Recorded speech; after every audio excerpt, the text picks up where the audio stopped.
No saben qué, es más lindo estar con Dios. ¿No es así? Qué esperanza tan maravillosa.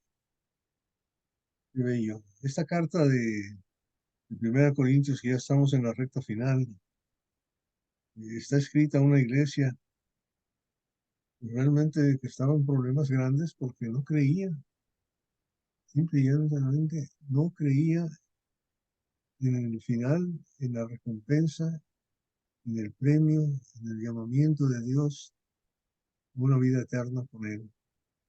No estaban ahí. Vemos en cada capítulo todos los problemas que había y se debía a eso, que no reconocían la gracia de Dios.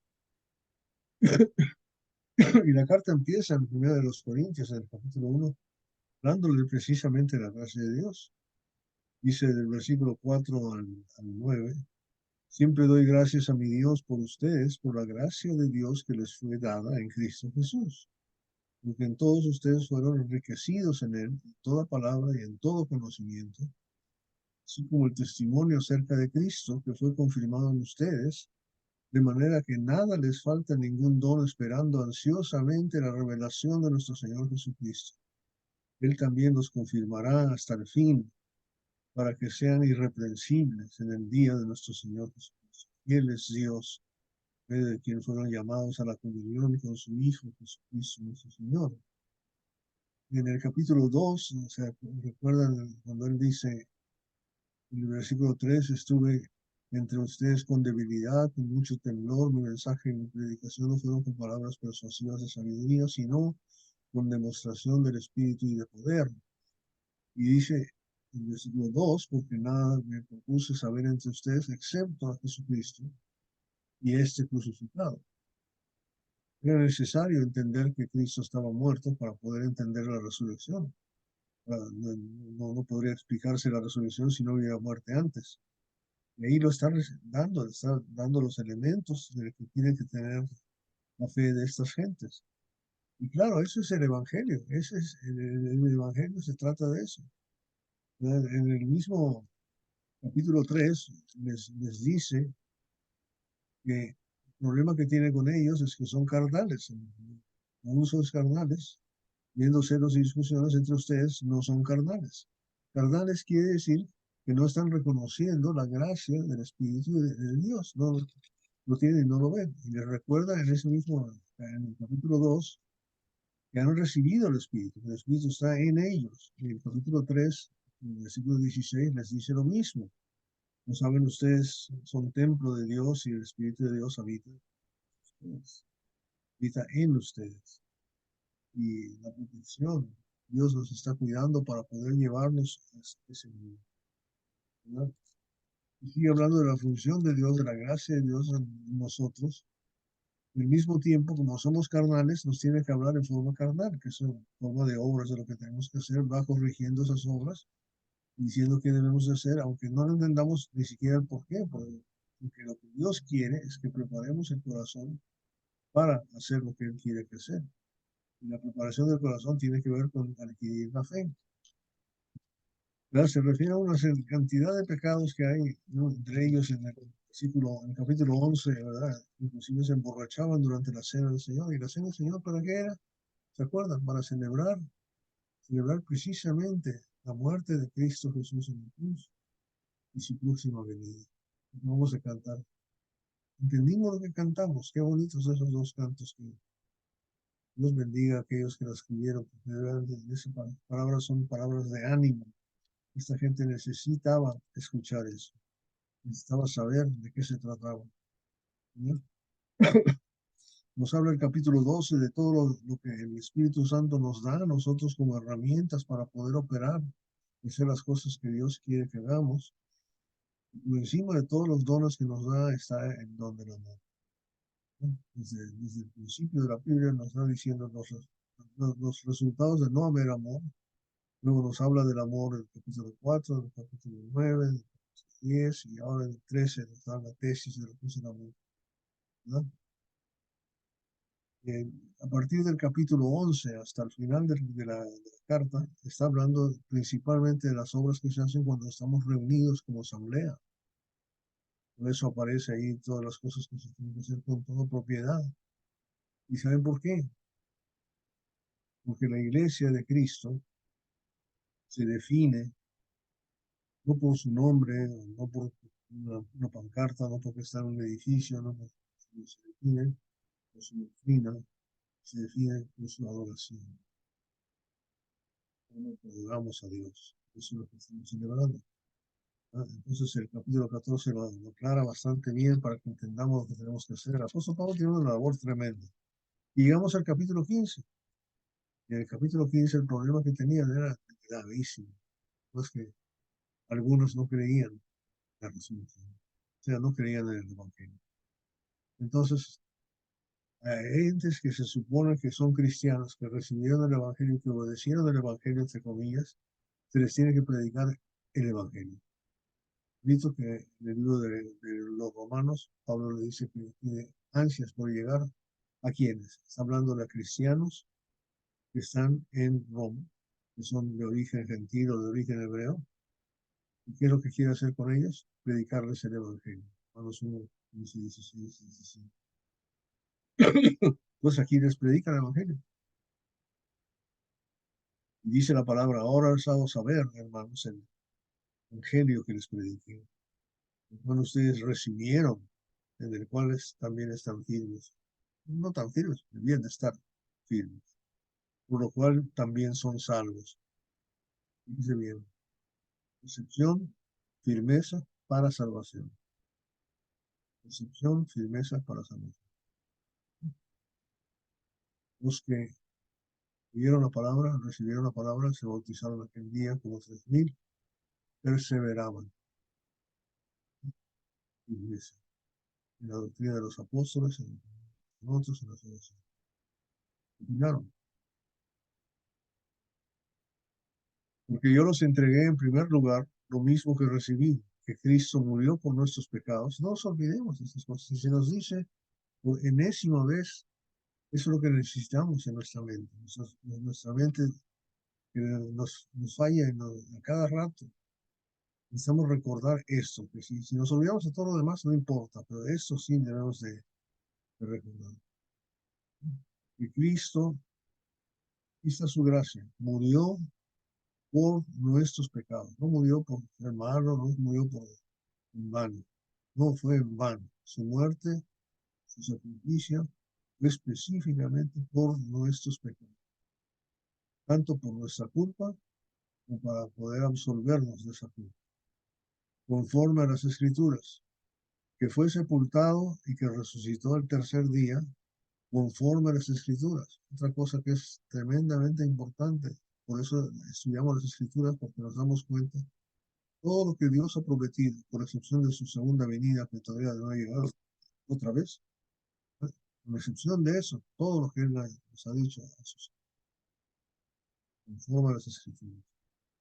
Conforme a las Escrituras. Y después dice que se apareció a Cefas y después a los 12. Luego se apareció a más de 500 hermanos a la vez. Después se apareció a Jacobo. Y el último, uno nacido fuera de tiempo, se me apareció. Quiero que paremos ahí solamente. Está diciendo, él es un testigo de la resurrección de Cristo. ¿Vieron? Para aquellos que no creen en la resurrección, para aquellos que no creen en la vida eterna. Y se fijan, tienen los ojos carnales. Yo no he visto a nadie que resucite. Aquí todo el mundo se muere y no hay que sepultarlos. ¿No? Entonces él está diciendo eso. Pero oigan bien lo que dice. Versículo 9, porque yo soy el más insignificante de los apóstoles, que no soy digno de ser llamado apóstol, pues perseguí la iglesia de Dios, pero, otra vez, por la gracia de Dios, soy lo que soy. Y su gracia para conmigo no resultó vana. Se trabajó mucho, pero no fui yo. Antes bien he trabajado mucho más que todos ellos, aunque no yo, sino la gracia de Dios. No nos olvidemos de eso, no nos olvidemos. A veces sacamos otra vez nuestra mente carnal, saca a Dios del cuadro. Sacamos a Dios del cuadro Entonces aquí vamos a glorificar al hombre. No, no seamos así. No debemos honra y gloria y gracia al hombre, a Dios. A Dios, la gracia se la podemos transmitir a la mujer, al hombre, ¿no? En vez de decir, ay, apóstol Pablo, qué tremendo apóstol eres. Es decir, la gracia de Dios está operando en ti grandemente. Eso que puedes decir. Eso sí puedes decir. Si algo hice bueno, no lo hice yo, lo hizo Dios. Eso es lo que tenemos que entender. Desde si no ponemos a Dios primero, no nos damos cuenta de su gracia, ¿no? Es porque no hemos visualizado lo que Dios nos ha dado en cuestión de la crucifixión de su Hijo Jesús por nuestros pecados. No se olviden de eso, ¿no?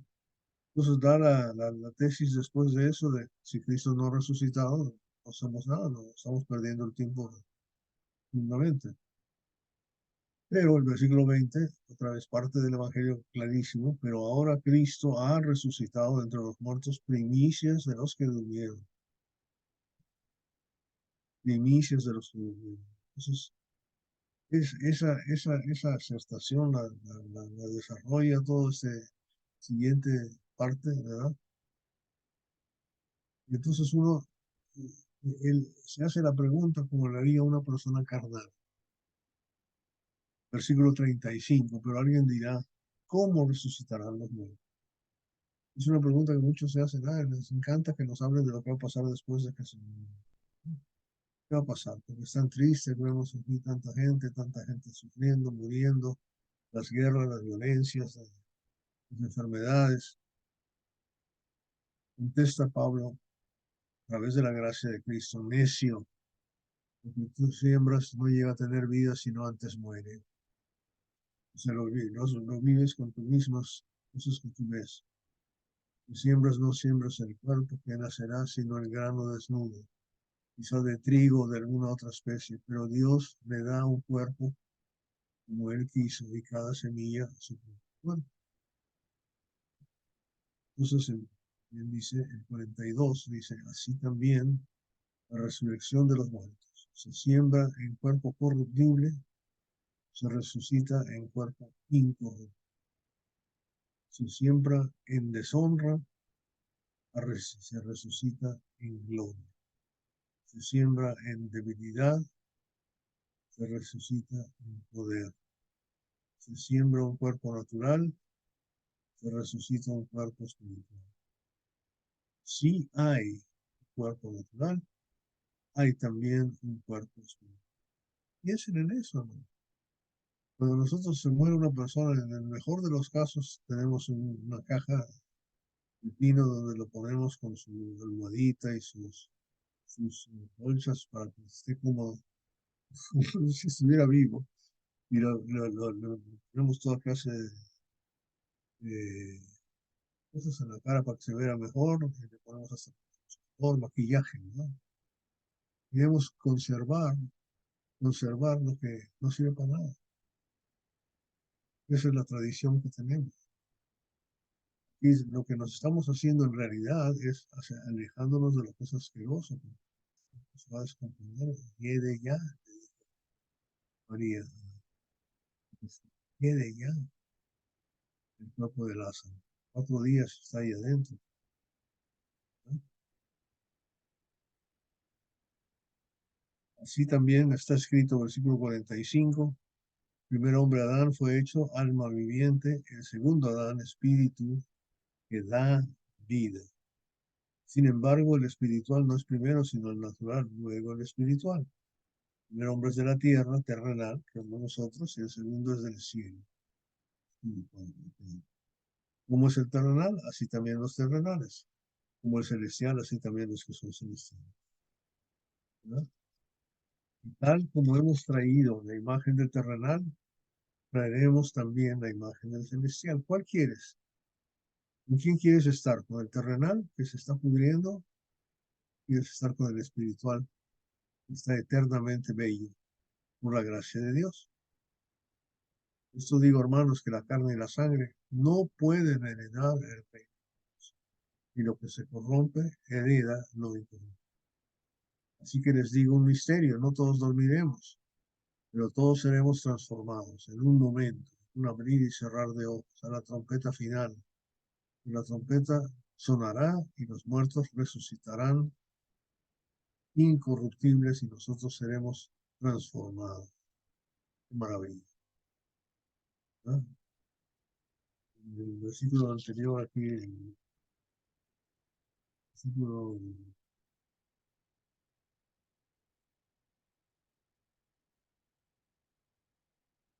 26 dice, y el último enemigo que será eliminado, poder de Dios a través de Cristo, será, será la muerte. Ese es el último enemigo. Ese es el que Dios. Por eso se dejó matar, para que pudiera resucitar y supiéramos que hay vida eterna. Y el que resucitó de los muertos Jesús también nos resucitará a nosotros, ¿no? Por eso dice, ¿dónde está, oh muerte, tu victoria? ¿Dónde está su tu aguijón? Versículo 27, 57, pero Dios gracias, quizá su gracia, que nos da la victoria por medio de nuestro Señor Jesucristo. No tú, Pablo, sino Dios. Dios gracias, porque nos da la victoria por nuestro Señor Jesucristo. Por tanto, mis amados, otra vez, están firmes, constantes, abundando siempre la obra del Señor,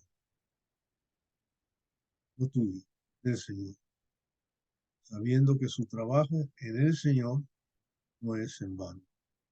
¿Quién vamos a dedicar nuestra vida? ¿Dónde lo vamos a poner? ¿Dónde estamos cada uno de nosotros? Si creemos en la resurrección de los muertos, creemos que Dios nos levantará juntamente con Él para vivir eternamente, nos entregará un cuerpo nuevo. Vamos con Él, vamos con Él. Estamos animados porque sabemos y tenemos esa esperanza. Cantémosle cantos de gloria, los cantos de victoria. Cuando me sepulten a mí, cantos de victoria. Victoria, porque estamos cantando, estamos recibiendo aquello que Él nos ha prometido. No fallamos. Amén. Nuestro Padre Celestial, nuestro Dios tan maravilloso, que nos da de su gracia, que nos ha manifestado su gracia al dejarse llevar a esa dura cruz solamente para pagar por nuestros pecados que tú no cometiste, nosotros los hicimos, para ofrecernos una vida eterna que no merecemos, ofrecernos un cuerpo incorruptible, una mente incorruptible llena de tu conocimiento, tu sabiduría, un carácter como el tuyo, Padre. Y sea toda la honra y toda la gloria.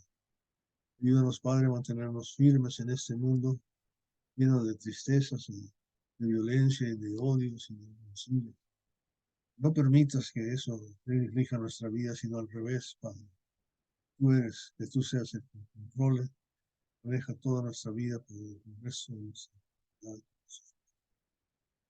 Gracias, Padre, por dejarnos caminar en tu camino, en tu senda. Gracias por llamarnos, gracias por tu palabra, pero gracias más que nada por tu precioso evangelio. Tú has vivido por nosotros. Gracias. Cuídanos, Padre, en el nombre de Cristo Jesús.